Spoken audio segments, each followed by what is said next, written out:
हम लोग ध्यान नहीं देते, फिसल जाते हैं। एक बार एक जगह महात्माओं की पंगत लगी हुई थी, तो उसमें एक महात्मा को पंगत लगवाने वाले में जो श्रेष्ठ थे उन्हें एक थप्पड़ मारा और निकालने लगे। वहां हमको भी सेवा दी गई थी, पत्तल उठाना और पोछा लगाना बाद में। तो परोसाई जब होती थी तो उस समय खड़े रहते थे।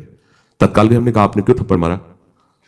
तो उन्होंने जाति निरूपण किया कि इस जाति का है, तुम नहीं जानते हो, और ये साधुओं की पंगत में बैठा है। उनका आचार्य परंपरा का तिलक लगाए हुए है और भेष धारण किए हुए है।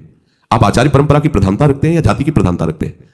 वो महात्मा अश्रु प्रवाह करने लगे कि क्या मेरे को भगवान का भजन करने का अधिकार नहीं है? क्या मेरे को भगवत प्रसाद पाने का अधिकार नहीं है?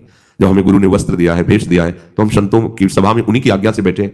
वैसे हम इस योग्य नहीं है पर बैठे हैं। उनकी दैन्यता देखकर तत्काल उनको हृदय से लगाया और उनसे कहा कि दोबारा ऐसी गलती ना हो, ये क्या मर्यादा है वेश के ऊपर, और उनके चरण पकड़े, एक बार इनको क्षमा करके आप बैठ जाइए, आप प्रसाद पा लीजिए।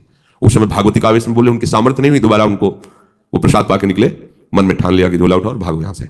नहीं, जहां संत का अपमान हो वहां नहीं टिकना चाहिए। तो भूल हो जाती है। राजसूय यज्ञ में भगवान ब्रह्मा से लेकर के सब ईश्वर कोटि के महापुरुष पधारे थे, जिसमें स्वयं सर्वेश्वर भगवान श्री कृष्ण विराजमान थे। और उस पवित्रता का क्या वर्णन करना, जहां साक्षात धर्मराज विराजमान है वहां अपवित्रता का प्रवेश नहीं हो सकता। लेकिन यज्ञ की पूर्णता नहीं हुई थी।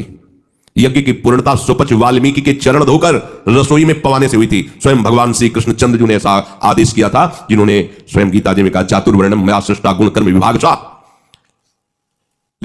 स्टॉक मार्केट करायचं तर आहे, पण कामात इतकं बिझी